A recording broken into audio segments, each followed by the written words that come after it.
Good evening प्यारे बच्चों, Shubham classes में आप लोगों का बहुत बहुत स्वागत है। आज हम लोग हिंदी गद्य के बहुत ही बेस्ट और इम्पोर्टेंट टॉपिक को पढ़ने जा रहे हैं, जो कि इसका नाम है ममता। ठीक है, कहानी का नाम है ममता और इसके राइटर हैं जयशंकर प्रसाद द्वारा ये लिखित कहानी है और बहुत ही ज्यादा इंटरेस्टेड है, इसलिए लास्ट तक आप लोग कहानी को सुनते भी रहिएगा और देखते भी रहिएगा, ताकि कहानी सुनने से ही समझ में आ जाए कि इस चैप्टर में क्या क्या चीजें दी हुई हैं और ये कहानी किस ओर ले जाती है, हम लोग को किस पड़ाव तक हम लोग इसके साथ चलते हैं। स्टार्ट करते हैं। Rohtas, just a minute, pen का पॉइंट बहुत ज्यादा मोटा है बेटा, आप लोग को दिक्कत होगी।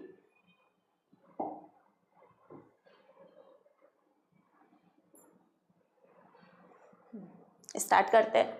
रोहतास दुर्ग के प्रकोष्ठ में बैठी हुई युवती ममता शोण के तीक्ष्ण गंभीर प्रवाह को देख रही है। रोहतास बेटा, रोहतास एक दुर्ग का नाम रहता है, एक किला रहता है। ठीक है, प्रकोष्ठ मतलब होता है कक्ष या मुख्य द्वार। प्रकोष्ठ मीन्स क्या? कक्ष या मुख्य द्वार। और उस बैठी हुई युवती एक नव युवती रहती है जिसका कि नाम ममता रहता है। शोण, शोण मतलब होता है सोन नदी। यहाँ शोण मीन्स सोन का अर्थ लगाया गया है, शोण का सोन नदी। सोन नदी के तीक्ष्ण मतलब तेज गंभीर प्रवाह को देख रही है, उसको देख रही है। ममता विधवा थी। ममता क्या थी बेटा? विधवा थी। उसका यौवन शोण के समान ही उमड़ रहा था। मन में वेदना, मस्तक में आंधी, आंखों में पानी की बरसात लिए वह सुख के कंटक शयन में विकल रही थी। बेटा वह विधवा युवती थी और वह क्या, सोन नदी की तरह उसका यौवन भी क्या हो रहा था कि सोन नदी के समान ही उमड़ रहा था। मन में वेदना, वेदना मीन्स होता है बेटा दुख, मन में दुख का भाव लिए और मस्तिष्क में आंधी मतलब दुख, दुख का भाव लिए हुए या तो फिर किसी चिंता की बात, और आंखों में आंसू, आंखों में आंसू होता है ना, कोई चीजों को अगर कोई याद करो तो उसमें मन में चिंता रहती है और मन भी बहुत दुखी रहता है और आंखों में आंसू आ जाता है। वैसे ही ये जो ममता रहती है उसके ऊपर तो बहुत बड़ा दुख का पहाड़ ही गिरा हुआ रहता है, इसलिए वह बहुत ही शांत रहती है, हमेशा दुखी रहती है और कुछ चीजों को सोचते हुए उसकी आंखों में क्या होता है बेटा कि हर वक्त आंसू आ जाया करता है।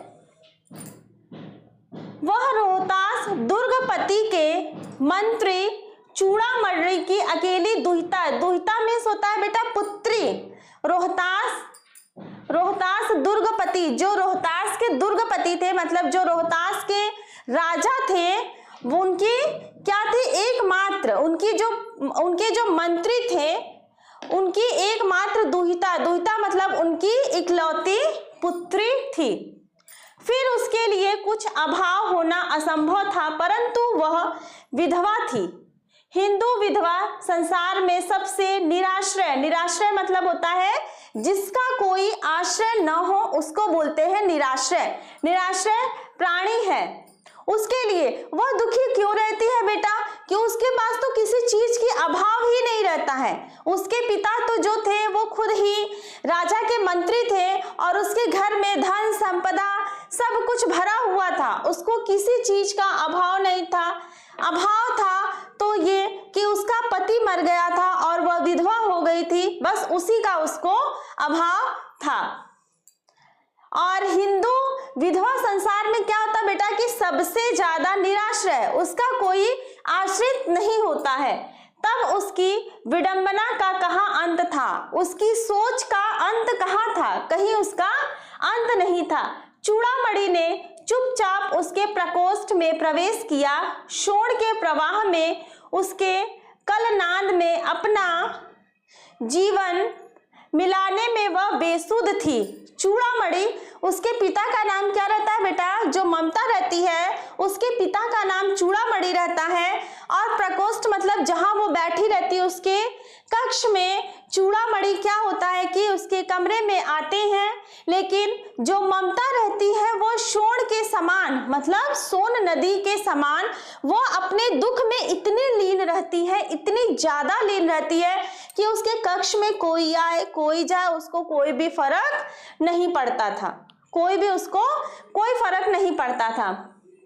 उसकी कल नाद में, मतलब जो कल कल की आवाज होती है ना, जैसे पानी गिरता है या झरनों से जो पानी गिरता है उसमें कल कल की जो आवाज होती है, मतलब उसी में वो अपने दुख में ही ओत प्रोत उसी में वो लीन थी। उसको इतनी फुर्सत नहीं थी अपने दुख से कि वो देखे कि उसके कक्ष में कौन आ रहा है कौन जा रहा है। पिता का आना न जान सकी। जब उसके पिता आए तो ममता को कुछ भी एहसास नहीं था। चूड़ामणि व्यथित हो उठे। स्नेह पालिता पुत्री के लिए क्या करे? स्नेह पालिता मतलब होता है जिसको बहुत ही प्यार और दुलार से, लाड और प्यार से जिसको बहुत ज्यादा पाला गया हो उसे बोलते हैं स्नेह पालिता। और बेचारा चूड़ामणि भी क्या करता, जिसको इतने प्यार से पाला हुआ था, उस बेटी के लिए वह बेचारा कुछ भी नहीं कर सकता है ना। कभी कभी आप लोग भी अगर दुखी होते होंगे तो आप लोग के भी मम्मी पापा बहुत ज्यादा परेशान हो जाते होंगे, तो उस समय वो लोग सोचते होंगे कि क्या ऐसा कर दें कि आप लोग खुश हो जाएं, है ना। लेकिन ये नहीं कि कहोगे आप लोग आसमान का तारा तोड़ के लाओ तो मम्मी पापा चले जाएंगे आसमान पे तारा तोड़ने, ऐसा पॉसिबल नहीं है। बस वो करने के लिए हमेशा तैयार रहते हैं जो चीजें पॉसिबल होती है। यह स्थिर न कर सकते थे, लौटकर बाहर चले गए, ऐसा प्रायः होता। पर आज मंत्री के मन में बड़ी दुश्चिंता थी, पैर सीधे न पड़ते थे। एक पहर बीत जाने पर वे फिर ममता के पास आए। उस समय उनके पीछे 10 सेवक चांदी के बड़े थालों में कुछ लिए खड़े थे। बेटा यहाँ पे क्या हुआ कि जो चूड़ामणि थे वो अपनी बेटी की ऐसी हालत देख के बहुत ही ज्यादा दुखी थे, बहुत ही ज्यादा दुखी थे। और ऐसा बेटा प्राय मतलब अक्सर, प्राय मीन्स क्या होता है? अक्सर। ऐसा अक्सर ही हो जाया करता था कि जब भी चूड़ामणि ममता के कक्ष में जाते और वापस आ जाते थे, उसका ममता को कुछ भी एहसास नहीं होता था। क्यों? क्योंकि वह अपने दुख में ही लीन रहती थी। एक पहर बीत गया, एक पहर मतलब एक समय, जैसे सुबह के बाद जब दोपहर आया, मतलब एक पहर, दोपहर सुबह का बीत गया, दोपहर का पहर स्टार्ट हुआ, या दोपहर बीत गया, एक पहर खत्म हो गया, तीसरा पहर शुरू हो गया। तो एक पहर, एक समय बीत गया, एक टाइम बीत गया। और फिर वे ममता के पास आए। जब चूड़ामणि ममता के पास आए तो उनके पीछे 10 आदमी उनके साथ चांदी की थाल लिए उनके पीछे पीछे आते हैं। जब 10 आदमी चांदी की थाल लिए आते हैं तो पैरों की आवाज सुनकर ममता देखती है। कितने ही मनुष्यों के पद शब्द सुन ममता ने घूम कर देखा, मतलब 10 व्यक्ति जो एक साथ आते हैं उनके पद चिन्ह, पद शब्द मतलब होता है, पद मतलब पैर, शब्द मतलब पैरों के शब्द चलते समय सुनाई देते हैं ना। तो सुनकर ममता घूमकर पीछे देखी। मंत्री यह सब थालों को रखने का संकेत दिया। अनुचर थाल रखकर चले गए और जो अनुचर थे, जो व्यक्ति थे, वो अपना जो थाल लिए आए थे ममता के सामने थाल रखकर चले गए। और जो चूड़ामणि रहते हैं वो जितने भी आदमी उनके साथ रहते हैं उनको संकेत में इशारा करते हैं कि यहाँ पे थाल रखकर तुम लोग चले जाओ। यहाँ तक की कहानी बेटा बहुत ही इंटरेस्टेड थी, आप लोग को बहुत अच्छे से समझ में आया होगा कि यहाँ से यहाँ तक में क्या कहा गया है। नेक्स्ट चलते हैं। ममता ने पूछा, जब ममता देखती है तो ममता पूछती है कि यह क्या है पिताजी? ममता क्या पूछती है? यह क्या है पिताजी? बहुत अचंभे में, बहुत चौंक कर पूछती है, यह क्या है जी? तेरे लिए बेटी उपहार है, कहकर चूड़ामणि ने उसका आवरण उलट दिया। आवरण मतलब उस पर, उसके ऊपर जो कपड़ा बिछा हुआ था उसको हटा देते हैं। चूड़ामणि कहते हैं, बेटा यह तेरे लिए क्या लाया हूँ? तेरे लिए उपहार लाया हूँ। और यह कहकर जो थालों को ढके रहते हैं जिस कपड़े से, उसको, आवरण को हटा देते हैं, उसको उठा देते हैं। स्वर्ण का पीलापन उस सुनहरी संध्या में विकीर्ण होने लगा। ममता चौंक उठी। बेटा जैसे ही थाली से पर्दा हटा वैसे ही पूरे थाली में क्या भरा हुआ था? पूरे थाली में स्वर्ण, स्वर्ण मतलब होता है सोना, स्वर्ण मतलब सोना, पूरी थाली में सोना भरा हुआ था। और उसका पीलापन देख के बेटा जो वो ममता रहती है, वो क्या होती है? सुनहरी संध्या, वहां पे जो सोना रहता है उसका इतना ज्यादा चमकने लगता है कि जो संध्या ममता रहती है वह चौंक उठती है, चौंक उठी। इतना स्वर्ण, यह कहां से आया? ममता बोलती, इतना स्वर्ण यह कहां से आया? वो बहुत अचंभा में आ जाती है। चुप रहो ममता, यह तुम्हारे लिए है। उसके पिताजी बोलते हैं, चूड़ामणि चुप रहो ममता, यह किसके लिए है? यह सब तुम्हारे लिए है। तो क्या आपने ग्लेच का उत्कोच स्वीकार कर लिया? ग्लेच, ग्लेच मतलब होता है बेटा कि मतलब गंदा आदमी, नीच आदमी, और उत्कोच मतलब होता है रिश्वत। उसके रिश्वत को, क्या तुमने उस गंदे आदमी के रिश्वत को स्वीकार कर लिया है? ऐसा कौन बोलता है? ऐसा ममता बोलती है, पिताजी यह अनर्थ है, अर्थ नहीं, लौटा दीजिए। ममता जो है अपने पिताजी से बोलती है, पिताजी यह अनर्थ है, अर्थ नहीं है, इसको जहां से लाए हैं उसको वापस कर दीजिए। पिताजी हम लोग ब्राह्मण हैं, इतना सोना लेकर क्या करेंगे? ममता बोलती है कि पिताजी हम लोग तो ब्राह्मण हैं, इतने सोने का हमें क्या काम है, हमें इतना सोना नहीं चाहिए। इस पतोन्मुख प्राचीन सामंत वंश का अंत समीप है बेटी। उसके जो पिताजी रहते हैं, पिताजी माने चूड़ामणि, रोहतास दुर्ग का जो कौन रहता है? मंत्री। चूड़ामणि बोलते हैं कि बेटी प्राचीन सामंत वंश का जो रोहतास है, रोहतास दुर्ग है, उसका पतोन्मुख मतलब उसका पतन बहुत ही समीप है, उसका अंत बहुत ही समीप है। किसी भी दिन शेरशाह रोहिताश्व पर अधिकार कर सकता है, उस दिन मंत्रित्व न रहेगा। तब के लिए बेटी मतलब जो मंत्री रहता है उसको ये पता रहता है कि एक दिन शेरशाह सूरी जो है वो रोहतास पर आक्रमण करेगा और उस पर अपना अधिकार जमा लेगा। उस समय चूड़ामणि का मंत्रित्व उस दुर्ग से, उस किले से खत्म हो जाएगा। तब जितना भी ऐशो आराम की जिंदगी ये लोग जी रहे थे वो हमेशा हमेशा के लिए खत्म हो जाएगा। और वह अपने बेटी को समझाता है कि बेटी ये सोना मैं लाया हूं किस वर्ग, किस समय के लिए? उस समय यह सोना हम लोगों को काम देगा। बच्चा आप लोग को समझ में आ रहा है ना? एक स्टोरी है, बस इसको स्टोरी की तरह आप लोग सुनिए, समझ में आएगा। हे भगवान तब के लिए, ममता जो कहती है हे भगवान तब के लिए, विपद के लिए मतलब संकट समय के लिए इतना आयोजन, परम पिता की इच्छा के विरुद्ध इतना साहस। पिताजी क्या भीख न मिलेगी? क्या कोई हिंदू भूपृष्ठ पर न बचा रह जाएगा जो ब्राह्मण को 2 मुट्ठी अन्न दे सके? वो बोलती है, ममता जो रहती है कहती है कि क्या इस धरती पे कोई भी ऐसा व्यक्ति नहीं रह जाएगा, कोई भी ऐसा व्यक्ति नहीं बच पाएगा कि हम लोगों ब्राह्मणों के लिए 2 मुट्ठी अनाज या 2 वक्त खाने की रोटी भी नहीं दे सकता है? यह असंभव है पिताजी, यह बहुत बड़ा असंभव है। फेर दीजिए पिताजी, मैं कांप रही हूं, इसकी चमक आंखों को अंधा बना रही है। क्या बोलती है ममता कि मैं इस सोने को देखकर बहुत तेज कांप रही हूं, उस सोने को देखकर मैं बहुत कांप रही हूं और उसका वो जो प्रकाश है वो मेरे आंखों को अंधा बनाता है, अंधा कर देगा। है ना बेटा इंटरेस्टेड कहानी? बहुत इंटरेस्टेड कहानी है, देखते रहिए आप लोग लास्ट तक, तभी आप लोग इससे जुड़े जो गद्यांश के अर्थ होते हैं और गद्यांश से रिलेटेड जो क्वेश्चन होते हैं एक पल में, एक चुटकी में सॉल्व कर लोगे, आप लोगों को पता भी नहीं चलेगा।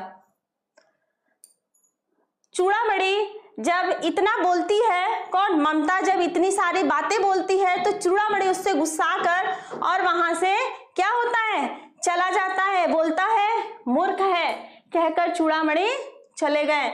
चूड़ामणि कहते हैं तू बिल्कुल मूर्ख है, और इतना कहते हुए वो कक्ष से बाहर निकलकर चले जाते हैं।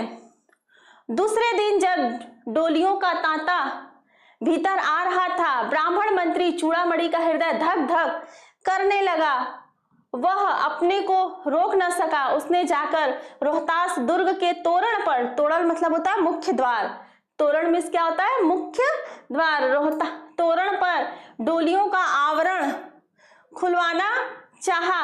पठानों ने कहा यह महिलाओं का अपमान करना है। दूसरे दिन जब ऐसा हुआ तो उसके दूसरे दिन रोहतास दुर्ग पर डोलियों का तांता लगा हुआ था, मतलब डोलियां ही डोलियां जा रही थी। यह देखकर उसको, किसको, चूड़ामणि जो रहता है मंत्री, उसको देखा नहीं गया और वह डोलियों को रुकवाना चाहा। उसने कहा ये जितनी भी डोलियां जा रही हैं उसको खोल के दिखाया जाए, इसमें कौन है। तो जितने भी पठान रहते हैं ये बोलते हैं डोलियों को नहीं खोला जाएगा क्योंकि इसमें क्या होता है, महिलाओं का अपमान होगा। बेटा बहुत पुराने समय में जितने भी राजा होते थे, रानियां होती थी, वो डोलियों में ही चढ़कर क्या करती थी, एक जगह से दूसरे जगह पर जाती थी।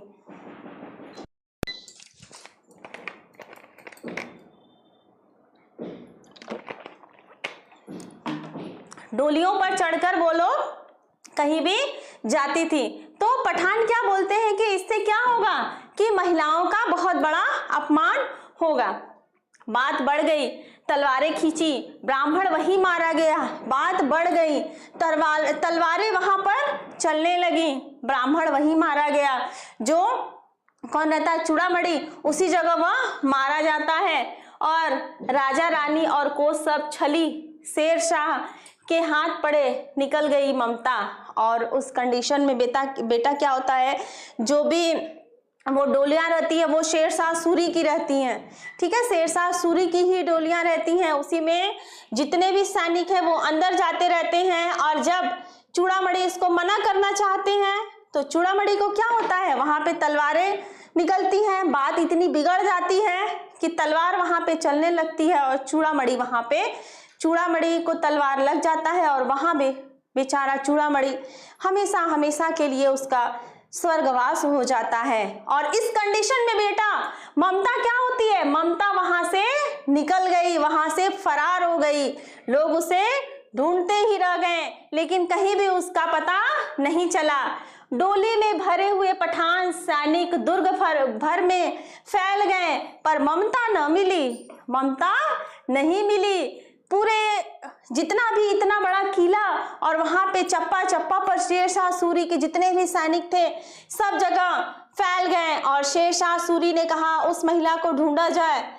और जो ये थी कौन, ममता, वहां से बिल्कुल फरार हो गई और लोग उसे ढूंढते ही रहे, वो दिखी नहीं, इतनी तेज थी वो।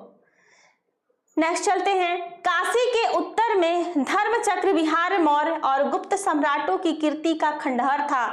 काशी के उत्तर दिशा में धर्मचक्र विहार मौर्य के और गुप्त सम्राटों की कीर्ति का एक खंडहर था।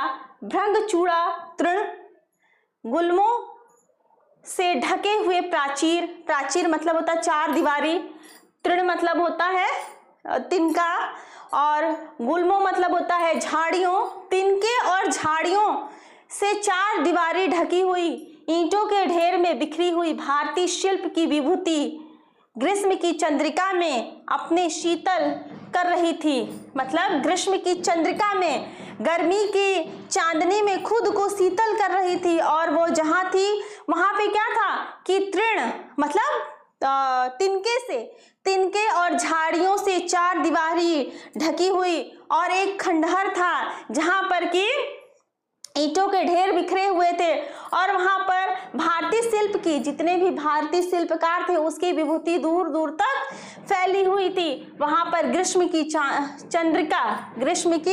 चंद्रिका मतलब ग्रीष्म गर्मी की चांदनी में खुद को शीतल कर रही थी। और वो था कौन बेटा? यहाँ तक जो स्टोरी थी, यहाँ तक स्टोरी जो भी थी, यहाँ ममता के युवती होने तक की स्टोरी थी। अब ममता जो है वो धीरे धीरे क्या होती चली गई। अब स्टोरी जो है, स्टोरी में ट्विस्ट आता है और ममता अब धीरे धीरे बुढ़ी हो जाती है। अब यहाँ से जहाँ पंचवर्गीय जहाँ पर पंचवर्गीय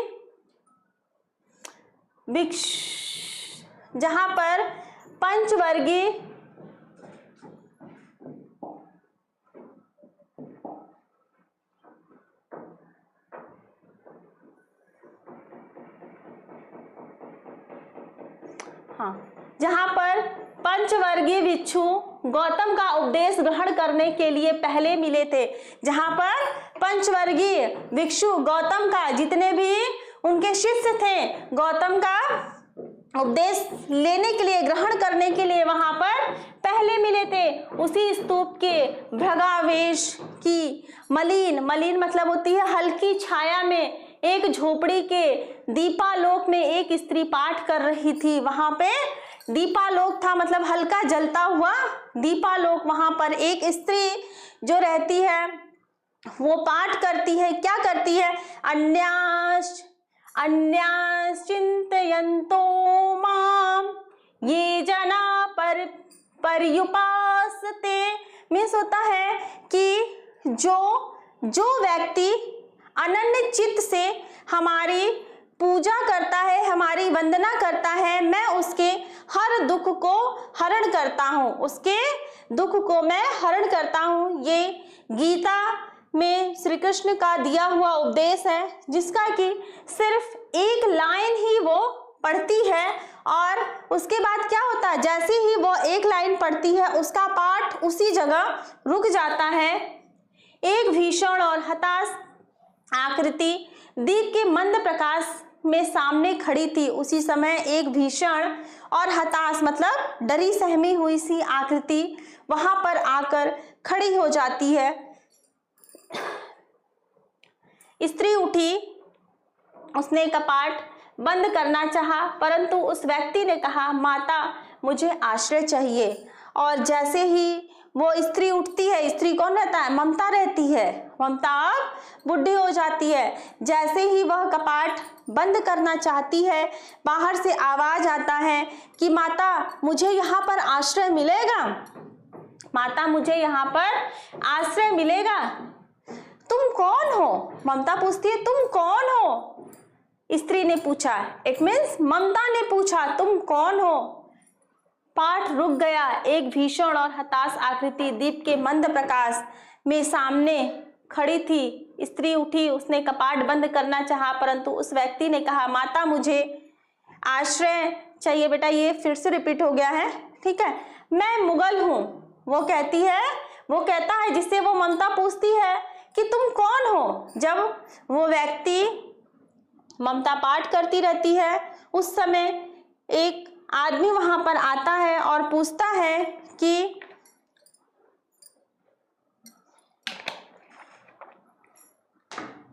एक व्यक्ति वहां पर आता है और पूछता है कि क्या मैं अंदर आ सकता हूं? तो वो बोलती है कि तुम कौन हो? तो उस समय वो बताता है कि मैं कौन हूं, मैं मुगल हूं, चौसा युद्ध में शेरशाह से विपन्न होकर रक्षा चाहता हूं, इस रात अब आगे चलने में असमर्थ हूं। वह बताता है कि जब चौसा का युद्ध हुआ था तो मैं क्या शेरशाह से रक्षा करते हुए मैं यहाँ पर आया हूँ और अब मैं आगे नहीं बढ़ सकता, मैं चलने में बहुत असमर्थ हूँ और मैं एक रात यहाँ पर रुकना चाहता हूँ।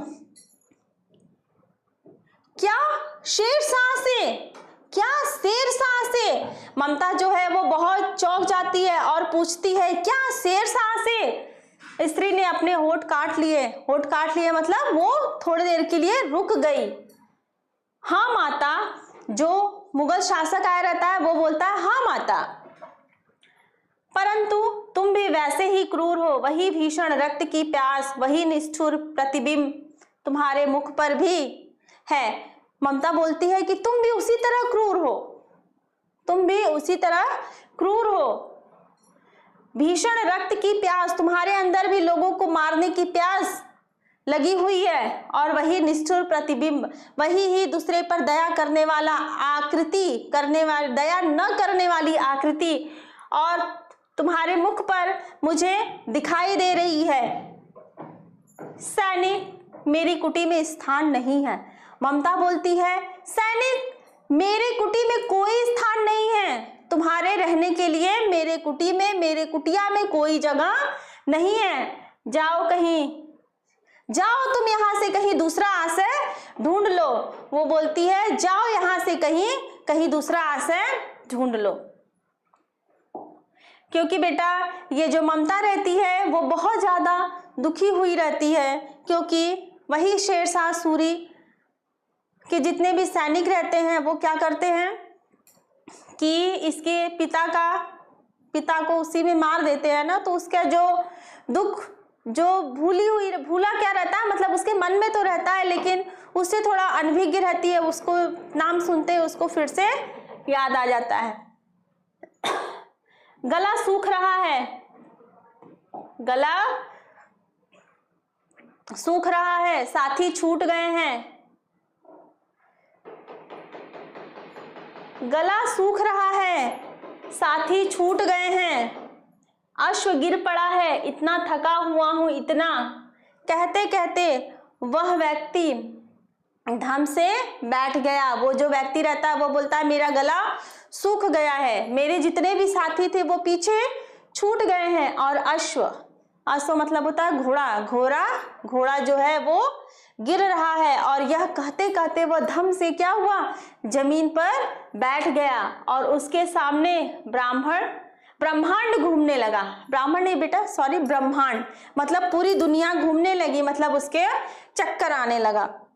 जब चक्कर आता है बच्चा तो ऐसा लगता है ना कि पूरा ब्रह्मांड, पूरी दुनिया घूम रही है, वैसे ही उसके सामने क्या होता है कि उसको चक्कर आने लगता है और वह धम से जमीन पर बैठ जाता है। स्त्री ने सोचा, यह विपत्ति कहाँ से आई। स्त्री वो जो ममता रहती है वह सोचती है, अभी तक तो मैं अपने दुख में खुद ही लीन थी, अब उससे बड़ी विपत्ति, उससे बड़ा संकट अब यह कहाँ से आन पड़ा। उसने जल दिया, मुगल के प्राणों की रक्षा हुई। वह सोचने लगी, सब विधर्मी दया के पात्र नहीं, मेरे पिता का वध करने वाले आतताई घृणा से उसका मन विरक्त हो गया।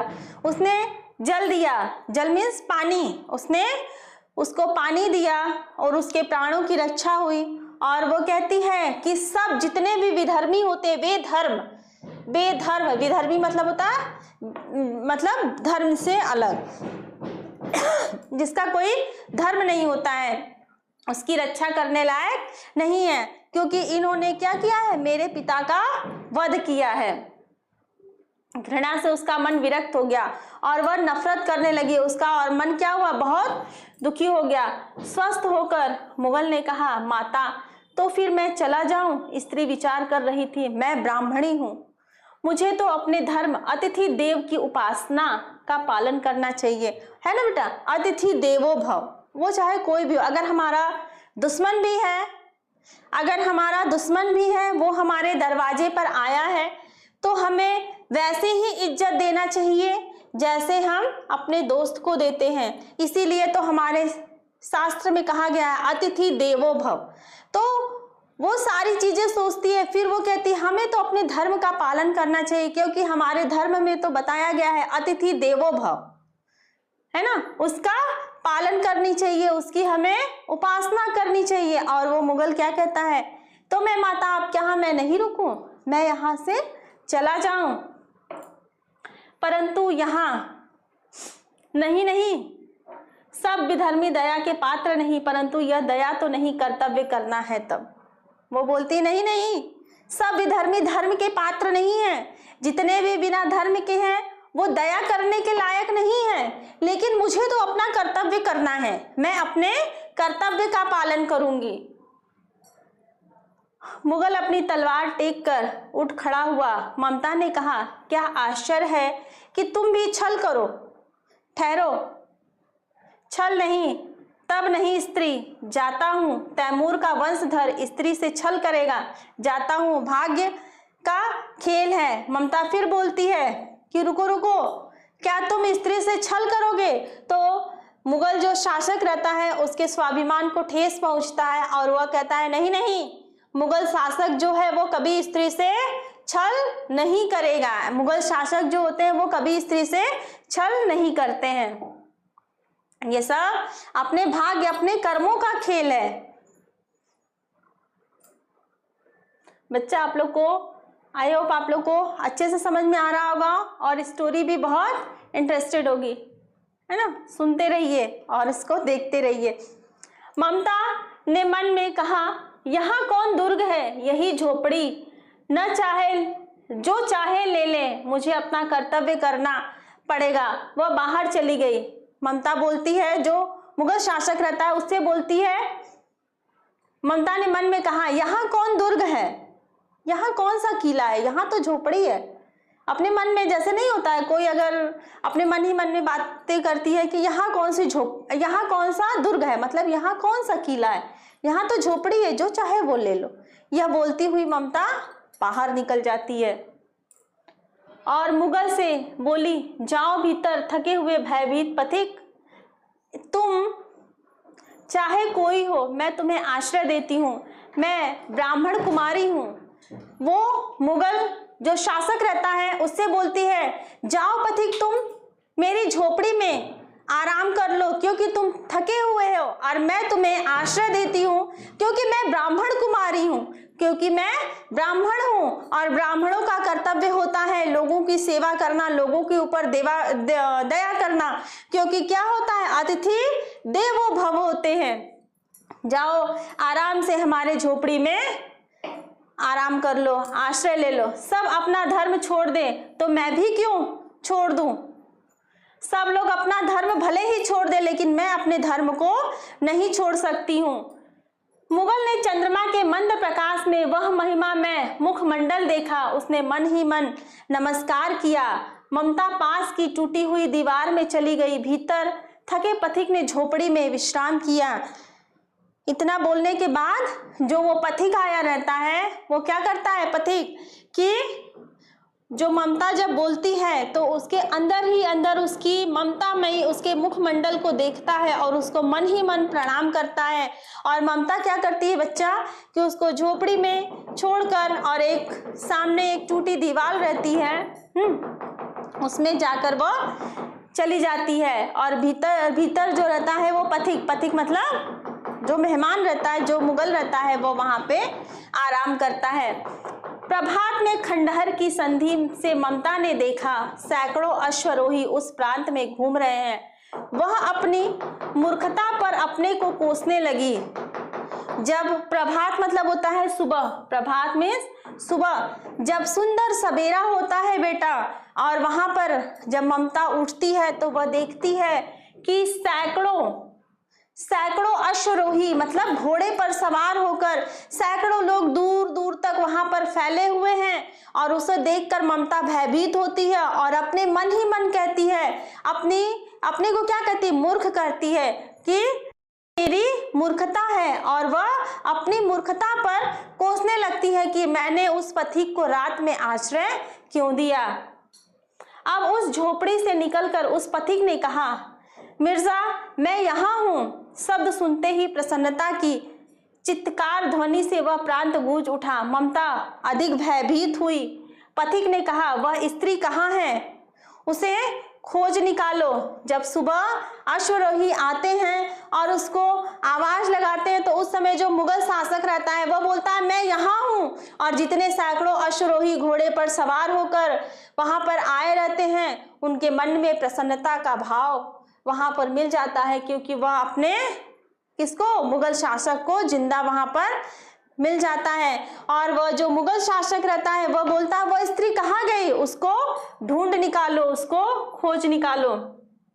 क्योंकि बेटा जो मुगल शासक रहता है वह तो बहुत खुश रहता है ना, वो तो खुश रहता है, क्योंकि उसको क्या लगता है, वो अच्छे के लिए उसको ढूंढता है, लेकिन ममता वहां पर डर जाती है। ममता छिपने के लिए अधिक सचेष्ट हुई। ममता जो है वह छिपने के लिए अधिक सचेष्ट हुई। वह मृग दाव में चली गई, दिन भर उसमें से न निकली।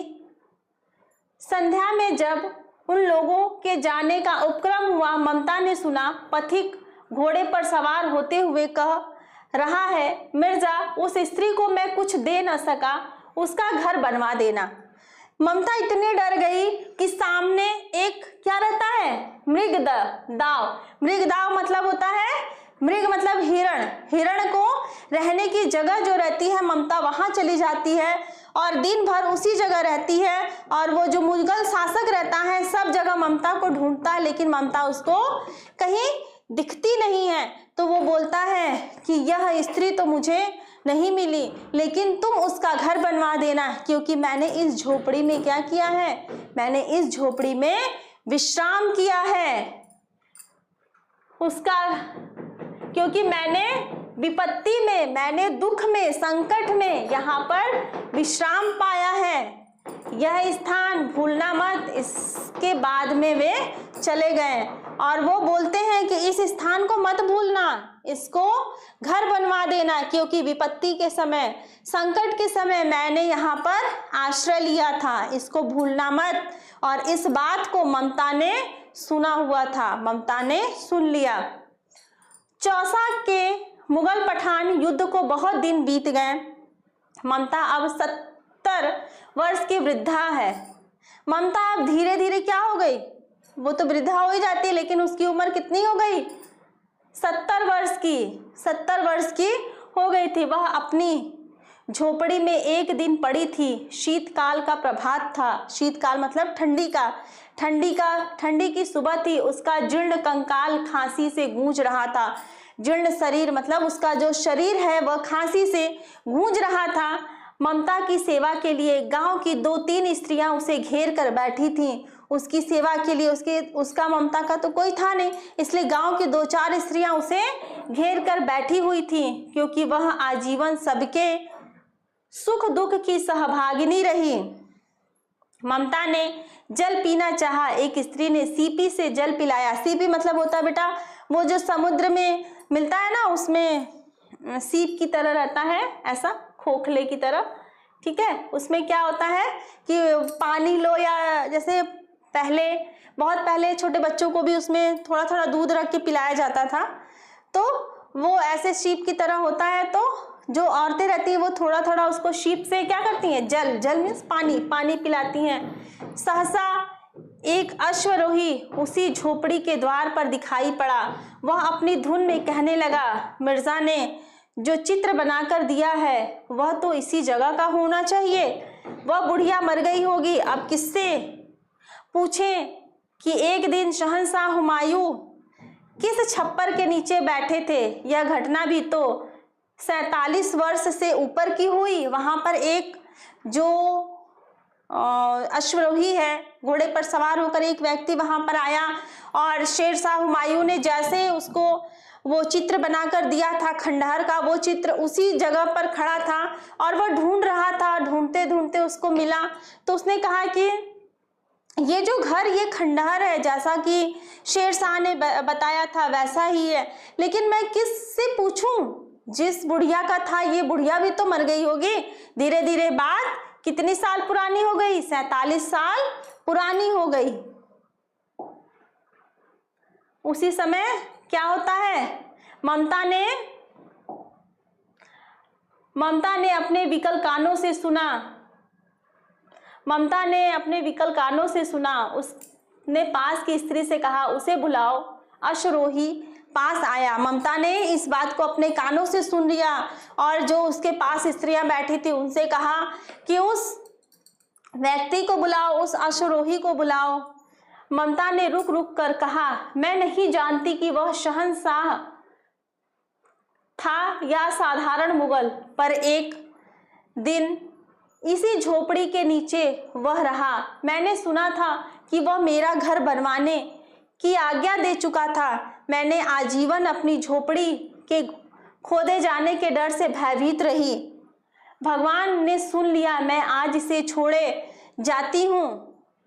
तुम इसका मकान बनवाओ या महल, मैं अपने चिर विश्राम गृह में जाती हूँ। वह स्त्री उस अश्वरोही को अपने पास बुलाती है।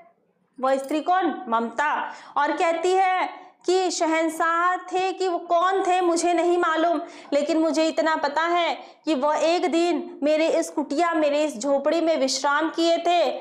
और मैं अभी तक आजीवन, मतलब मैं पूरी उम्र इसी डर में थी कि मेरी झोपड़ी को खोदा जाएगा, और मैं आज इस जगह, इस झोपड़ी को छोड़ के हमेशा के लिए मैं जा रही हूँ। अब इसको चाहे महल बनवाओ, चाहे घर बनवाओ, चाहे जो मन वो बनवाओ, मतलब मैं हमेशा के लिए अब इस दुनिया को छोड़ के कहाँ जा रही हूँ? अपने घर, अपने चिर विश्राम गृह में, मतलब अब मैं स्वर्ग को जाती हूँ।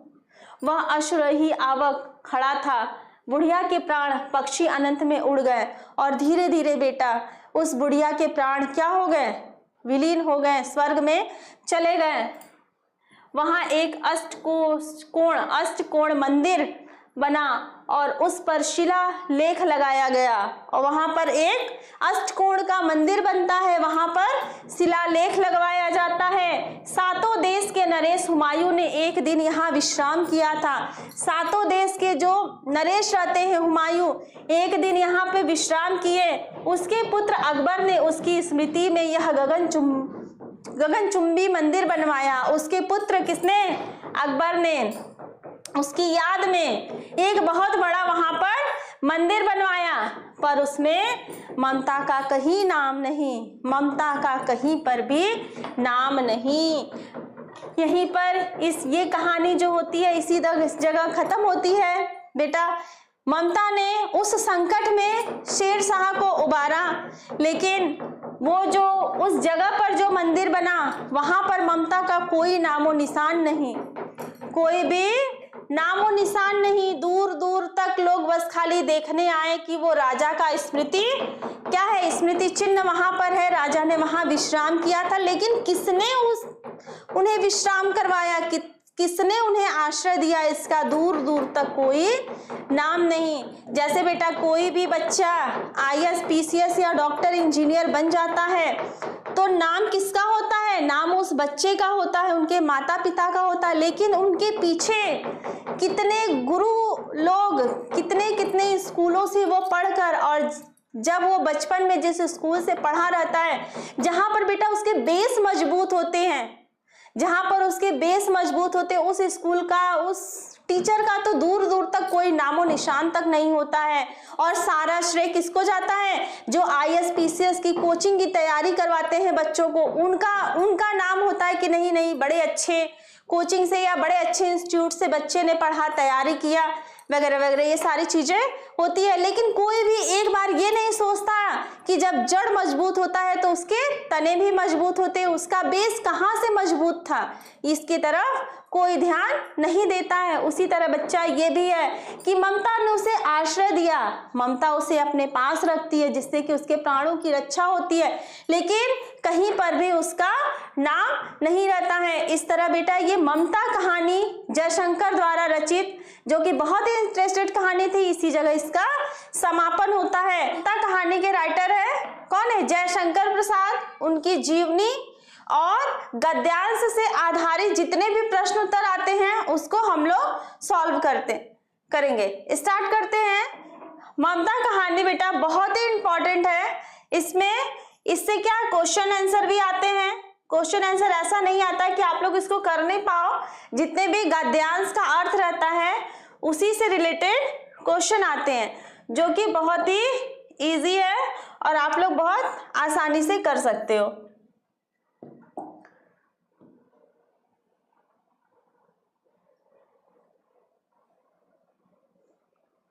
चलिए स्टार्ट करते हैं। जयशंकर प्रसाद, इनका साहित्यिक परिचय देते हुए हम लोग इसमें क्या करेंगे, इनकी जीवनी लिखेंगे। बेटा आप लोग जब भी जीवनी स्टार्ट करो तो ऐसे लिखो, जैसे ये पहले ये प्रोफार्मा बनाया गया है, ऐसे अगर आप लोग जीवनी लिखते समय फर्स्ट पेज पे ऐसे प्रोफार्मा बना देते हो तो आप लोग को बहुत अच्छे मार्क्स मिल जाएंगे। इसमें क्या है कि उनकी इतने बड़े प्रोफार्मे में उनकी पूरी समरी है, पूरी स्टोरी है उनके लाइफ की। तो ये आप लोग एग्जाम में अगर टाइम रहेगा तो आप लोग जरूर बनाइएगा, बहुत टाइम नहीं लगेगा, 1 या 2 मिनट का टाइम लगेगा बस, इससे ज्यादा कुछ भी नहीं लगेगा। नाम क्या है? जयशंकर प्रसाद। जन्म कहाँ हुआ था इनका? जन्म हुआ था सन 1889 ईस्वी में। इनका जन्म कब हुआ था? 1889 ईस्वी में। जन्म स्थान कहाँ है? उत्तर प्रदेश राज्य के काशी में हुआ था। काशी में इनका क्या हुआ था? जन्म हुआ था। पिता का नाम श्री देवी प्रसाद। शैक्षणिक योग्यता ये कहाँ तक पढ़े थे? अंग्रेजी, फारसी, उर्दू, हिंदी व संस्कृत का स्वाध्याय, इतनी भाषाओं का इनको ज्ञान था। लेखन विधा, ये कौन कौन सी रचनाएं किए थे? तो काव्य, कहानी, उपन्यास, नाटक, निबंध, इतनी रचनाएं ये किए थे। इनकी मृत्यु कब हुई थी? 15 नवंबर 1937 ईस्वी में इनकी मृत्यु हो गई थी। ये 15 नवंबर 1937 को हमेशा के लिए क्या हो गए? हमारे हिंदी साहित्य के संसार को छोड़ के विदा हो गए थे। तो ये बेटा हुई छोटी सी समरी जो कि बहुत ही मस्त है, बहुत ही इंपॉर्टेंट है। इसलिए आप लोग जब भी जीवनी, किसी भी राइटर की जीवनी लिखो, एक बार ये प्रोफार्मा को आप लोग जरूर लिखिएगा। चलिए स्टार्ट करते हैं इनकी जीवनी। जीवनी इनकी है, पहले आप लोग इसमें बेटा जैसे हेडिंग डाला हुआ है वैसे आप लोग ऐसे ही, जब आप लोग कुछ भी क्वेश्चन आंसर लिखते हो या जीवनी लिखते हो बेटा, तो ब्लैक और ब्लू पेन यूज करते हो ना, ब्लैक और ब्लू पेन का यूज किया करो ताकि एक से क्या किया जाए, एक से हेडिंग दिया जा सके ब्लैक पेन से और ब्लू पेन से इसको लिखा जा सके। और ये जीवन परिचय, ऐसे आप लोग इसको लिखेंगे और इसमें जो भी हाईलाइट करने वाली चीजें होती हैं उसको आप लोग हाईलाइट जरूर करोगे। प्रसाद जी का जन्म, जैसे ये काशी, ये आप लोग जरूर हाईलाइट कीजिएगा।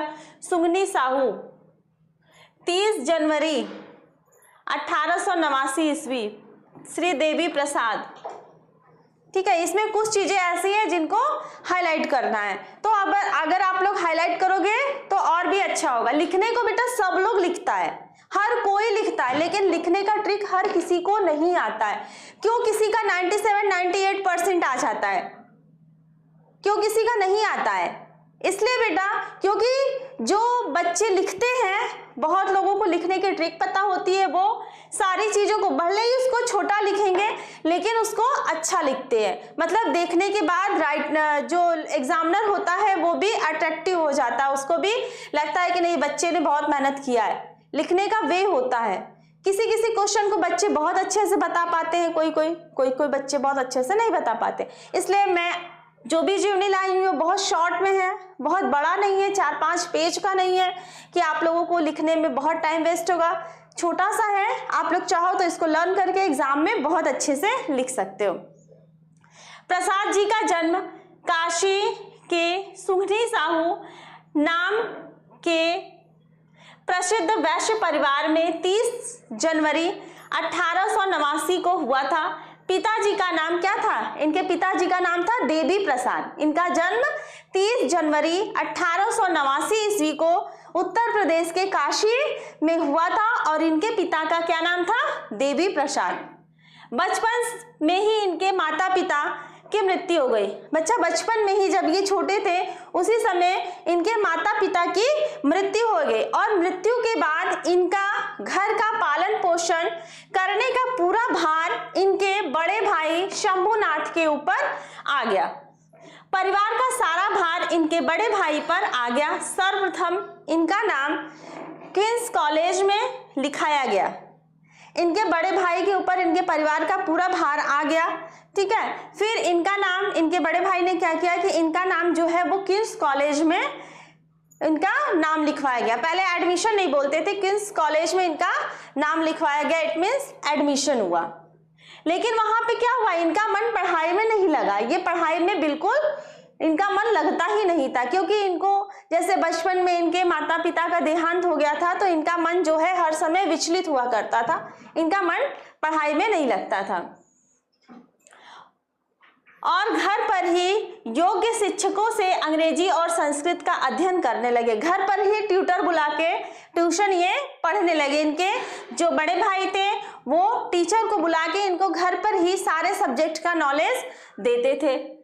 कुछ दिन बाद इनके बड़े भाई, यहाँ पे भाई बेटा छूट गया है, बड़े भाई शंभुनाथ जी भी चल बसे।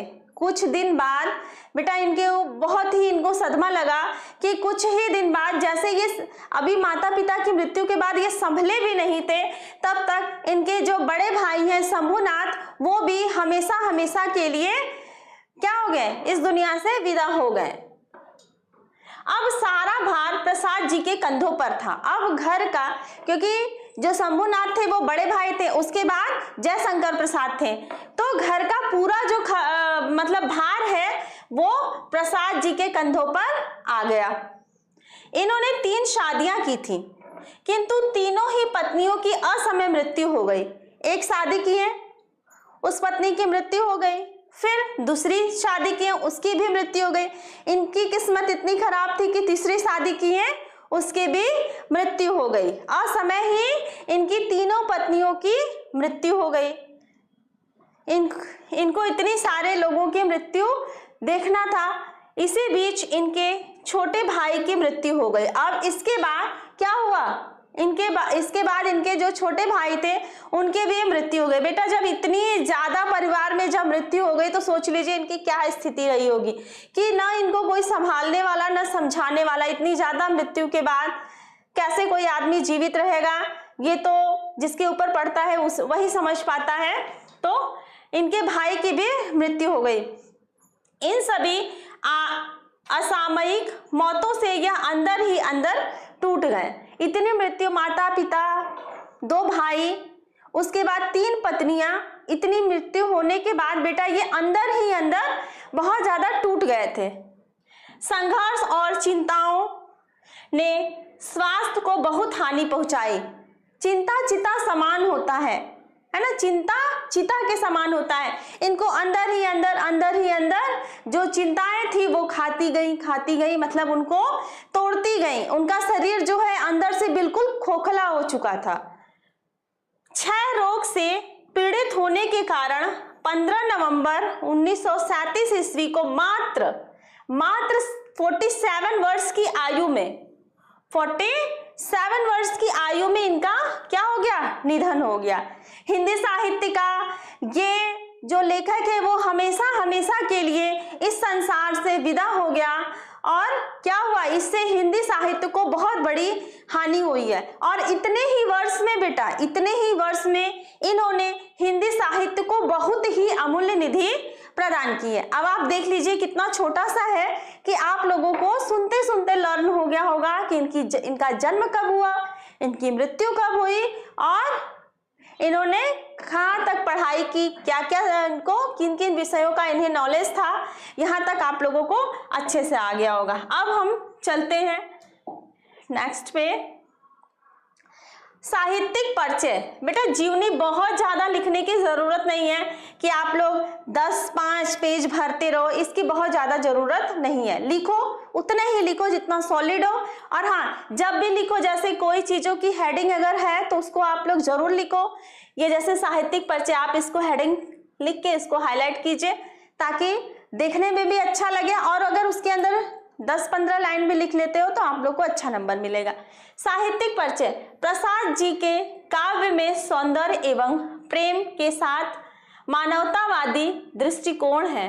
प्रसाद जी ने कुछ रचनाओं से हिंदी साहित्य में एक युग, प्रसाद युग की सृष्टि की रचना की। इनके जो इन्होंने रचनाएं की उससे हिंदी साहित्य में प्रसाद युग का क्या हुआ, निर्माण हुआ। चित्राधार में प्रकृति की रमणीयता एवं सौंदर्य के दर्शन होते हैं। चित्राधार बेटा जो है उसमें क्या होता है कि प्रकृति की रमणीयता, मतलब उन्होंने ऐसे ऐसे उसमें चीजों को डाला है, कहानियों को लिखा है, ऐसे ऐसे मतलब कविताओं को लिखा है कि उसको देखने के बाद, उसको पढ़ने के बाद ऐसा लगता है कि प्रकृति खुद बोलती है।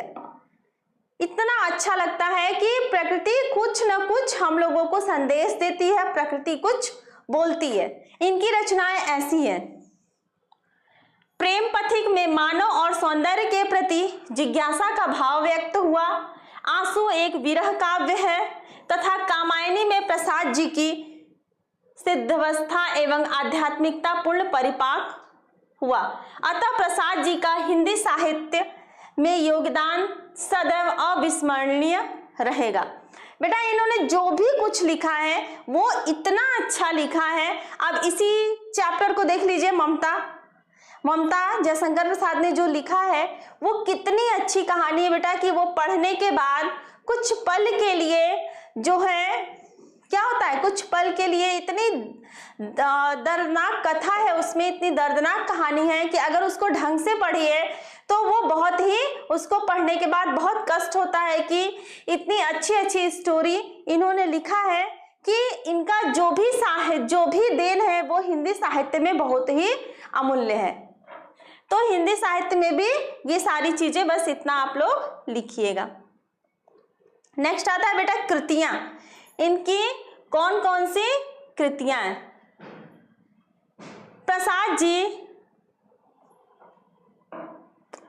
प्रसाद जी बहुमुखी प्रतिभा के धनी थे। बहुमुखी मतलब उनको सारे भाषाओं का ज्ञान था। महान कवि, सफल नाटककार, उपन्यासकार, कुशल कहानीकार और श्रेष्ठ निबंधकार थे। ये सभी कुछ थे। ये कहानीकार भी थे, ये कवि भी थे। इन्होंने बहुत से दोहा भी लिखा है। ठीक है, इनके आगे हम लोग दोहा भी पढ़ेंगे। इन्होंने बहुत सी कविताएं भी लिखी हैं। ठीक है, इन्होंने, ये कवि थे क्योंकि इन्होंने बहुत सारी कविताएं लिखी थी इन्होंने। और एक सफल नाटककार थे, उपन्यासकार थे, कहानीकार थे और श्रेष्ठ क्या थे? निबंधकार थे। ये सारी चीजें ये लिखते थे। इनकी कृतियां निम्नलिखित है। बेटा कृतियों में बस आप लोग कुछ कृतियों का भी नाम अगर लिख देते हो तो वो बहुत इंपॉर्टेंट है। नाटक में क्या है? चंद्रगुप्त, स्कंदगुप्त, अजातशत्रु, ध्रुवस्वामिनी, विशाखा, राजश्री, कामना, जन्मेजय का नागयज्ञ, करुणा, लय, एक घूंट, सज्जन एवं प्रायश्चित। ये जितने भी हैं ये सारे इनके क्या हैं? इनके नाटक हैं। ये सारे इनके नाटक हैं। नेक्स्ट आता है बच्चा कहानी संग्रह। इन्होंने कौन कौन सी कहानियों को लिखा? इनकी कहानी आ जाती है बेटा। प्रसाद जी बहुमुखी प्रतिभा के धनी थे। ये तो महान कवि, सफल नाटककार, उपन्यासकार, कुशल कहानीकार और श्रेष्ठ निबंधकार थे। काव्य, इन्होंने काव्य में क्या क्या लिखा है? कामायनी, ये इनका महाकाव्य है जो कि बहुत ही इंटरेस्टेड है। झरना, लहर, आंसू, महाराणा का महत्व, कानन कुसुम आदि प्रसिद्ध इनके क्या है? काव्य ग्रंथ है। इनके काव्य ग्रंथ है। ये बहुत ही इंपॉर्टेंट है। इसमें से आप लोग अगर 2-4 का भी नाम लिख देते हो तो भी आप लोग को अच्छे नंबर मिल जाएंगे। उपन्यास, इन्होंने कौन कौन से उपन्यास लिखे बेटा? देखते हैं हम लोग। उपन्यास में है कंकाल,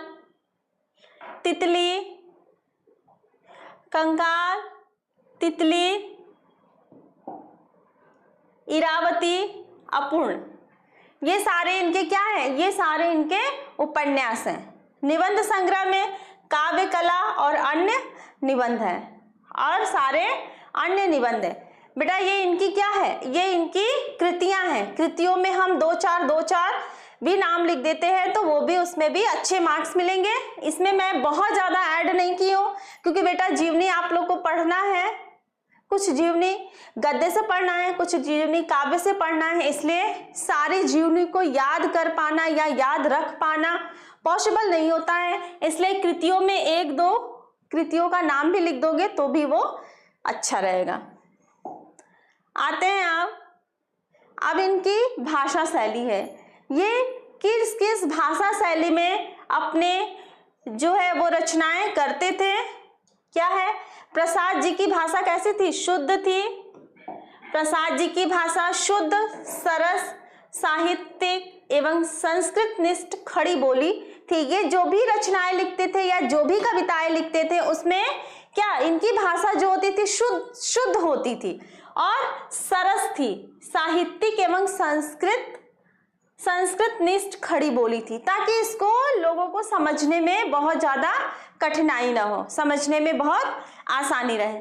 इनके काव्य में वर्णात्मक, भावात्मक, अलंकारित एवं चित्रात्मक शैली के क्या होते हैं, दर्शन होते हैं। इनके जो भी काव्य हैं, जो भी इन्होंने काव्य में रचनाएं की, वो क्या है, काव्यात्मक है, वर्णात्मक है और भावात्मक है, ताकि पढ़ने के बाद लोग भावों में लिप्त हो जाते हैं। मैंने बताया ना कि इनकी जो कविताएं हैं वो इतनी अच्छी हैं कि पढ़ने के बाद ऐसा लगता है कि वो प्राकृतिक भी हैं, जिससे वो पढ़ने के बाद ऐसा लगता है कि प्रकृति कुछ हमसे कहना चाहती है, प्रकृति कुछ हमें संदेश देना चाहती है। इनकी रचनाएं इतनी अच्छी थी, इनकी कविताएं भी बहुत ही ज्यादा क्या है, भावात्मक है, कि पढ़ने के बाद लोग भावों में डूब जाते हैं, इतनी अच्छी है।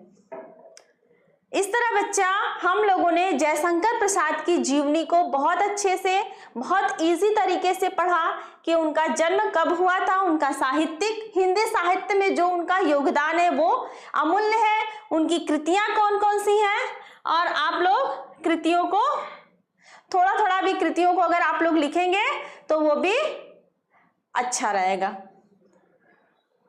इस तरह आप लोग ये जो है जयशंकर प्रसाद की जीवनी को अच्छे से लर्न कर लीजिएगा। अब हमारा आता है नेक्स्ट, इनकी भाषा शैली भी इंपॉर्टेंट है। अब हमारा नेक्स्ट आता है बच्चा, अब ये तो जीवनी हो गई। अब हम लोग पढ़ेंगे जितने भी गद्यांश होते हैं उससे कितने क्वेश्चन आते हैं और कैसे क्वेश्चन आते हैं, उस क्वेश्चन को हम लोग यहाँ पे पढ़ते हैं। मैं सिर्फ इसमें बहुत ज्यादा गद्यांश के क्वेश्चन आंसर या गद्यांश के अर्थ नहीं लाई हूँ बेटा, सिर्फ वही लाई हूँ जो एग्जाम के लिए इंपॉर्टेंट है, बस उसको आप लोग अच्छे से समझिएगा, समझ के भी चीजों को खुद से लिखने की कोशिश कीजिएगा। चलिए, फर्स्ट है आपके सामने, रोहतास दुर्ग के प्रकोष्ठ में बैठी हुई युवती ममता शोण के तीक्ष्ण गंभीर प्रवाह को देख रही है। ये तो पूरा बेटा, ये पूरा क्या दिया है, ये पूरा पैराग्राफ दिया है। इस पैराग्राफ में जो भी जहां भी अंडरलाइन है, बस उसी का हमें जो भी रेखांकित जो है, सिर्फ उसी का हमें क्या देना होता है, उसी का अर्थ लिखना होता है। तो हमारा रेखांकित यहां से स्टार्ट है कि ममता विधवा थी, उसका यौवन शोण के समान ही उमड़ रहा था, मन में वेदना, मस्तक में आंधी, आंखों में पानी की बरसात लिए वह सुख के कंटक शयन में विकल थी। बस आप लोगों को ये जो दिया हुआ है ये पैराग्राफ, इसमें से सिर्फ जो रेखांकित पैराग्राफ है उसी का क्या लिखना है, उसी की व्याख्या लिखनी है। इसमें से फर्स्ट क्वेश्चन आता है बच्चा, प्रस्तुत का क्या लिखना है, प्रस्तुत गद्यांश का संदर्भ सहित व्याख्या करना है। पहले बच्चा ऐसे देता था कि हर एक पैराग्राफ दे दिया, उसका संदर्भ और प्रसंग और क्या अर्थ तीनों एक साथ लिखना, लेकिन अब थोड़ा सा चेंज हो गया है पैटर्न। इसका पैटर्न में अब ये बदलाव आ गया है कि रेखांकित अंश दे दिया, पहले क्वेश्चन में उसका अर्थ संदर्भ पूछ लिया, दूसरे में रेखांकित अंश की व्याख्या पूछ ली, तीसरे में एक दो क्वेश्चन पैराग्राफ से पूछ लिया। तो फर्स्ट क्वेश्चन क्या है, गद्यांश का संदर्भ लिखिए। संदर्भ क्या है, प्रस्तुत गद्यावतरण या गद्यांश, यहाँ पे आप लोग गद्यावतरण या गद्यांश भी लिख सकते हैं। हमारी पाठ्य पुस्तक हिंदी के गद्य खंड में संकलित ममता नामक कहानी से उद्धृत हुई है। उद्धृत ऐसे लिखा था बेटा, इसको सही कर लेना आप लोग। इसके लेखक जयशंकर प्रसाद हैं। इसमें बेटा कुछ चीजों को हाईलाइट करना होता है आप लोग उसको, जैसे ये जयशंकर प्रसाद, इसको आप लोग हाईलाइट कर दीजिएगा। गद्य खंड, ठीक है, ममता, ये सारी चीजों को आप लोग हाईलाइट कर दीजिएगा। ये आपका हो गया, क्या हो गया, ये संदर्भ हो गया। नेक्स्ट क्वेश्चन में आता है गद्यांश के रेखांकित अंश की व्याख्या कीजिए। अब जो आप लोगों का व्याख्या था उसमें लिखना है, जयशंकर प्रसाद का कथन है कि तरुणाई में विधवा हो जाने के कारण, ये बच्चा इसका अर्थ है, ठीक है, पीछे दिया हुआ आप लोग एक बार पढ़ लीजिएगा, यहाँ पे मैं समझा देती हूँ। यहाँ से यहाँ तक का अर्थ है, यहाँ से लेके यहाँ तक का, ठीक है। ममता विधवा थी। रेखांकित अंश के व्याख्या में जयशंकर प्रसाद कहते हैं कि ममता विधवा थी, उसका यौवन शोण के समान ही उमड़ रहा था। जयशंकर प्रसाद कहते हैं कि ममता क्या थी, एक विधवा स्त्री थी और उसका जो यौवन है वह सोन नदी के समान उमड़ रहा था। मन में वेदना मीन्स दुख, मन में दुख, मस्तक में आंधी, मन में दुख और मस्तक में आंधी, आंखों में पानी, और उसकी आंखों में क्या था बच्चा, पानी था। पानी की बरसात लिए वह सुख के कंटक शयन में विकल थी। मतलब वह अपने दुख में क्या थी, वो अपने दुख में बहुत ही ज्यादा लिप्त थी, उसे और कोई चीजें दिखाई नहीं देता था। क्यों? क्योंकि बेटा वो कम उम्र में ही विधवा हो गई थी, कम उम्र में उसका पति मर गया था, इसलिए वो दिन रात उसी के बारे में सोचती रहती थी और उसके जब कुछ भी सोचती थी उसकी आंखों में आंसू रहता था और मस्तिष्क में क्या रहता था, आंधी, मतलब विचारों की आंधी, विचार जो उथल पुथल हमेशा होते थे वो, और वेदना मतलब मन में हमेशा उसके कोई ना कोई दुख रहता था। बच्चा आई होप आप लोग को अच्छे से समझ में आया होगा। कोशिश कीजिएगा आप लोग सेल्फ खुद से लिखने की, वही चीज यहाँ पे लिखा हुआ है, आप लोग एक बार इसको पढ़ लीजिएगा। उसको जितने भी उसके सुख रहते थे, सुख, उसके महल में कोई भी चीज की कमी नहीं थी, क्योंकि उसके जो पिताजी थे वो तो खुद एक मंत्री थे, सब कुछ भरा हुआ था। लेकिन सारी चीजें रहने के बाद, सारी सुख सुविधाएं रहने के बाद भी उसके मन में क्या रहता था, हमेशा दुख रहता था, वो उसी में हमेशा क्या रहती थी, लिप्त रहती थी। नेक्स्ट क्वेश्चन आता है हमारा, नेक्स्ट क्वेश्चन है उपयुक्त गद्यांश में हिंदू विधवा की स्थिति कैसी है, कैसी बताई गई है। गद्यांश में पूछा है, उपयुक्त गद्यांश में हिंदू विधवा की स्थिति को दयनीय, शोचनीय, तुच्छ और उस प्राणी के समान बताया गया है जिसे कोई आश्रय नहीं देता, जिसे कोई आश्रय नहीं देना चाहता, वह तरह तरह के दुख सहने के लिए विवश होती है। बेटा जो हिंदू विधवा होती हैं उनकी स्थिति को इस कहानी में, ममता कहानी में बहुत ही दयनीय बताया गया है, ठीक है। उनको मतलब वो क्या होती है, आश्रयहीन होती हैं, उनको कोई आश्रय देने वाला नहीं होता है, कोई भी उनका सहारा बनने वाला नहीं होता है, और उनकी स्थिति दयनीय, शोचनीय, मतलब सोच पे आधारित, बहुत ही मार्मिक तरह से इसमें चित्रित किया गया है। और एक तुच्छ प्राणी के समान उस तरह बताया गया है जिसे कोई आश्रय नहीं देना चाहता, जिसे कोई अपने पास नहीं चाहता, जिसका कोई सहारा नहीं बनना चाहता है, और वह संसार के बेटा तरह तरह के दुखों को सहने के लिए हमेशा क्या, उनको विवश होना रहता है। लोगों के ताने सुनती हैं, कैसे कैसे काम करती हैं, आप लोग भी अपने पास देखे होगे ऐसी जो स्त्रियां होती हैं बच्चा, वो बहुत ही उनकी स्थिति दयनीय होती है। आप लोग चाहो तो इसको गद्यांश से भी लिख सकते हो, ये है ना, ये यहाँ पे आप लोग देखिए दिया हुआ है, आप लोग को पैरा से ही जो भी पैराग्राफ रहेगा उसी से आप लोग को आंसर मिल जाएगा। क्वेश्चन क्या था बच्चा, हिंदू विधवा की स्थिति कैसी बताई गई, तो यहाँ से आप लोग लिख सकते हो, हिंदू विधवा संसार में सबसे तुच्छ निराश्रय प्राणी है, तब उसकी विडंबना का अंत कहाँ था। बस इसी को थोड़ा सा अपने शब्दों में बना के लिख देंगे, नंबर मिल जाएगा। गद्यांश बहुत इजी होता है बेटा, इसमें कोई भी चीजें याद करने की नहीं होती है, बस समझने की होती है। नेक्स्ट गद्यांश आता है बच्चा, हे भगवान तब के लिए विपद के लिए इतना आयोजन, हे भगवान तब के लिए इतना आयोजन, ये कब का बात है बेटा, आप लोग पढ़े, परम पिता की इच्छा के विरुद्ध इतना साहस पिताजी, परम पिता के इच्छा के विरुद्ध इतना साहस पिताजी आपको कैसे हुआ। क्या भीख न मिलेगी, क्या कोई हिंदू भूपृष्ठ पर न बचा रह जाएगा जो ब्राह्मण को 2 मुट्ठी अन्न दे सकेगा।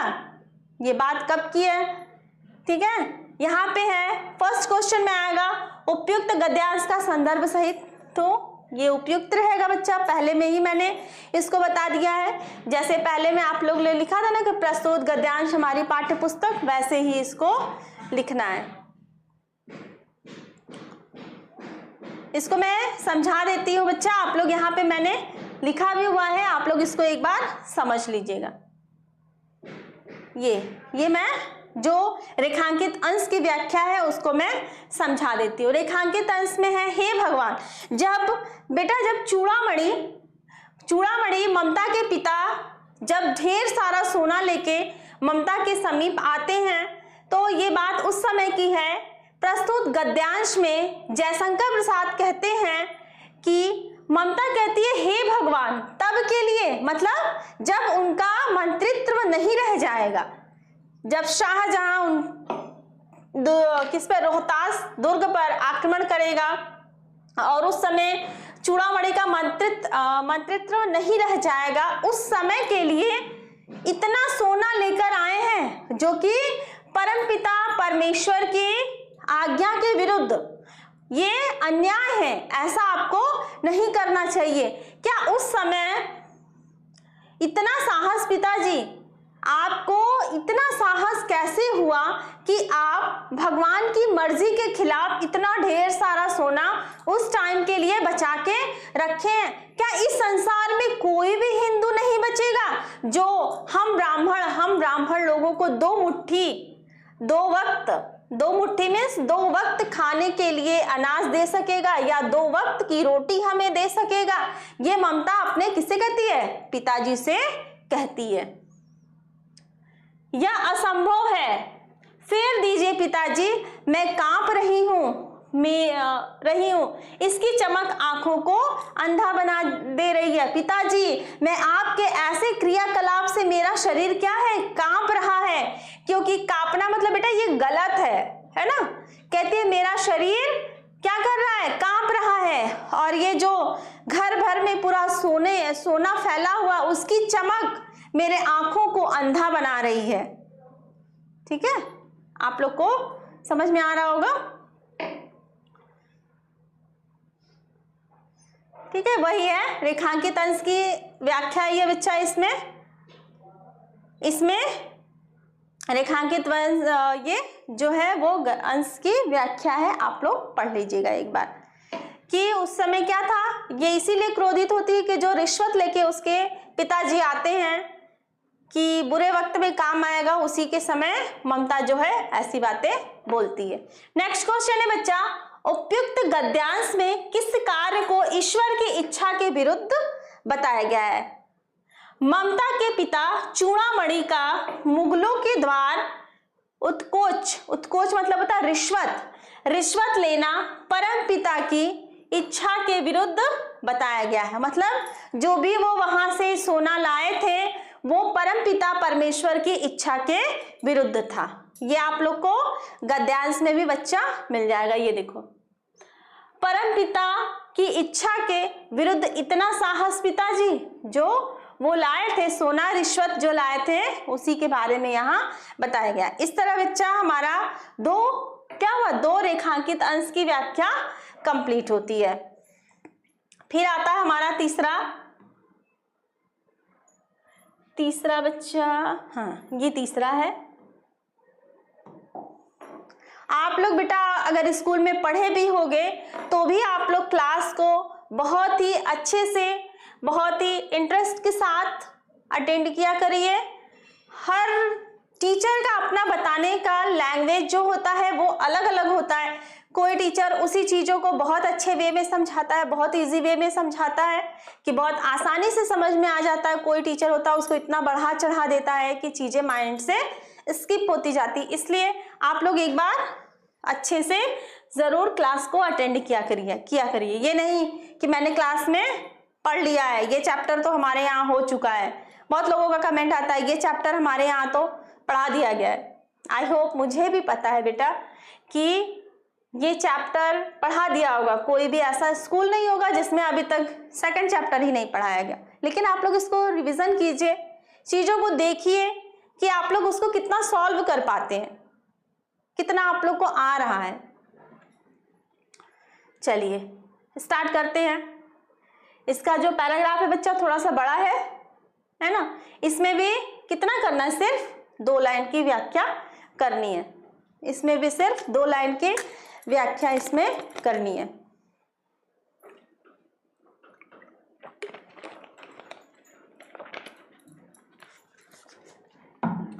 चलिए,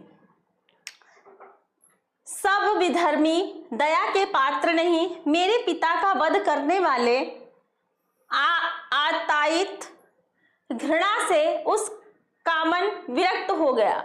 उसका मन, ये एक में हो गया बच्चा, उसका ये अलग अलग है ना। उसका मन क्या हो गया, विरक्त हो गया। बस अब इसमें भी क्या करना है, उपयुक्त गद्यांश का संदर्भ लिखना है। तो ये उपयुक्त होगा, जैसे कि पहले में था वैसे ही होगा।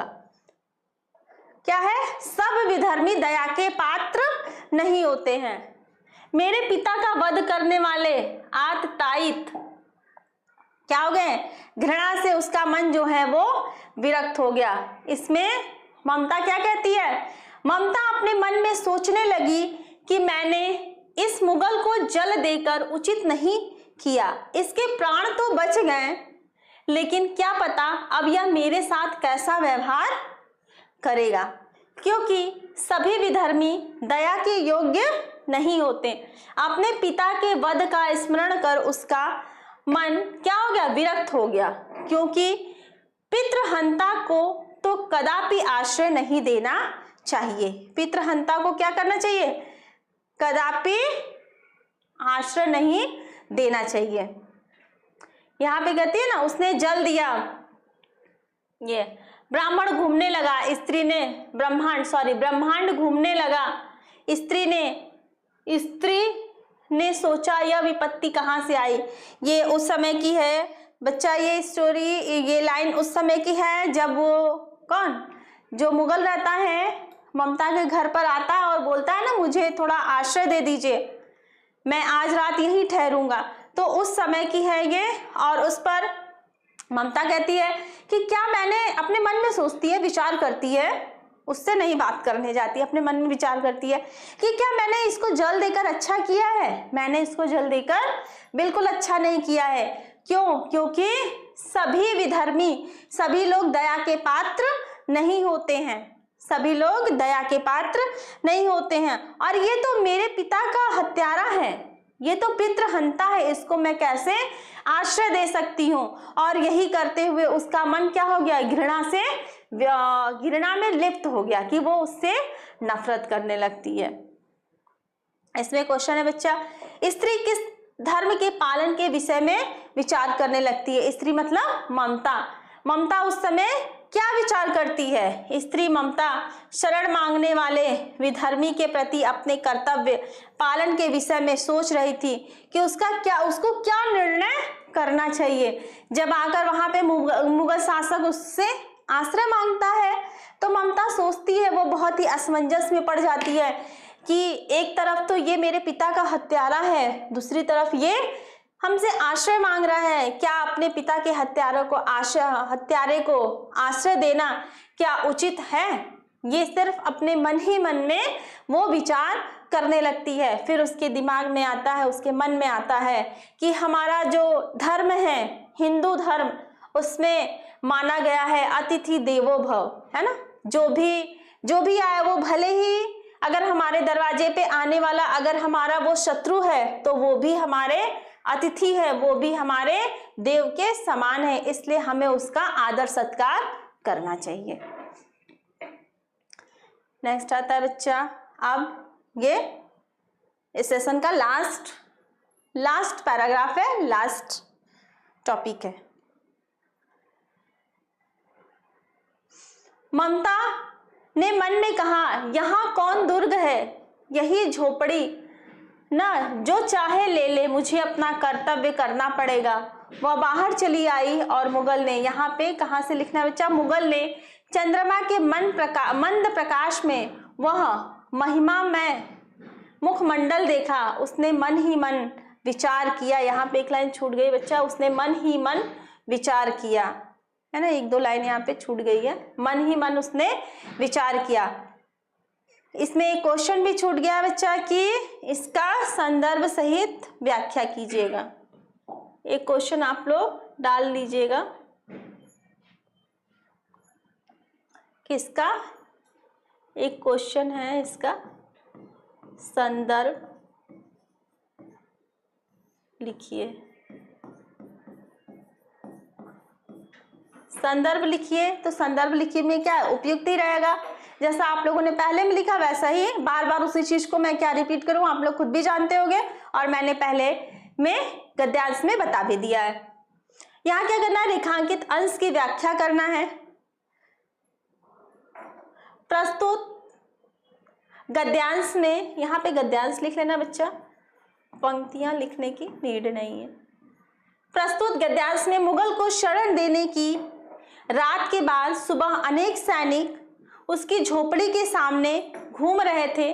मुगल झोपड़ी से बाहर निकल आया था। मुगल पथिक अपनी आश्रयदाता स्त्री को कुछ देना चाहता था, इसलिए उसने आदेश दिया कि उस स्त्री को खोजो।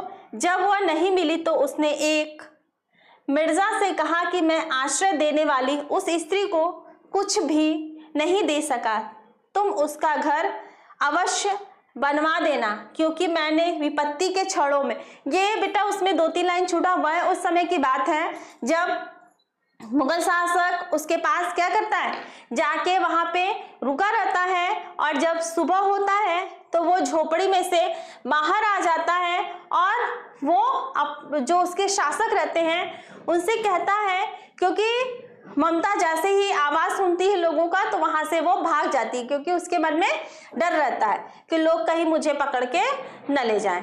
इसलिए ये जो मुगल शासक रहता है वो कहता है उस स्त्री को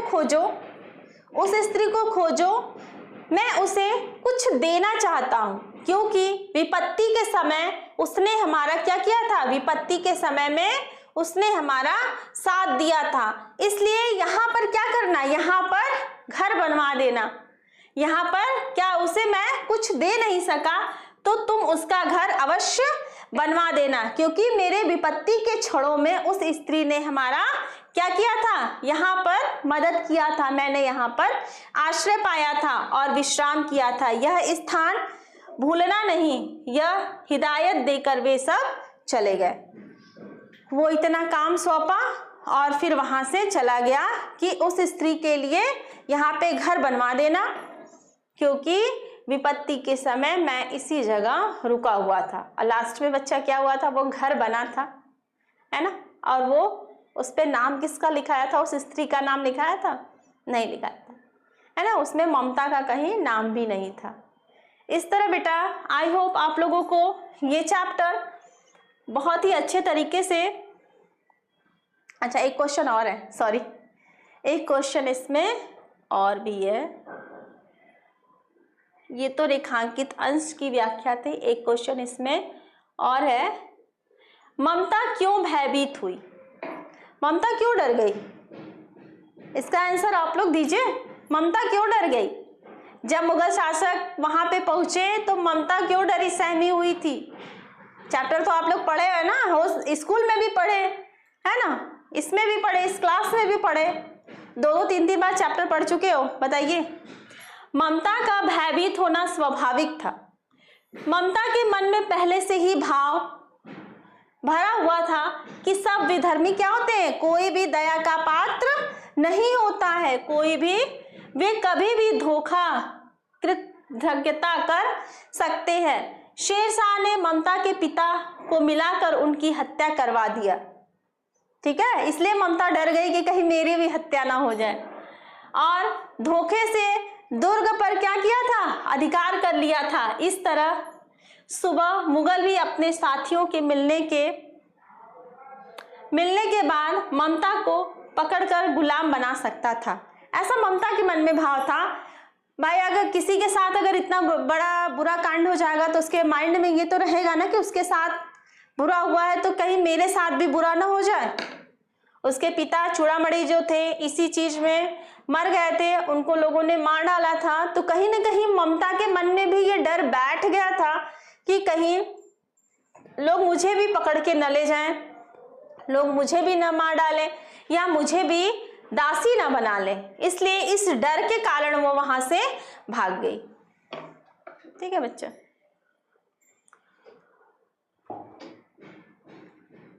इस तरह बेटा आप लोगों का ये जो ममता कहानी है ये चैप्टर आज फिनिश हो गया।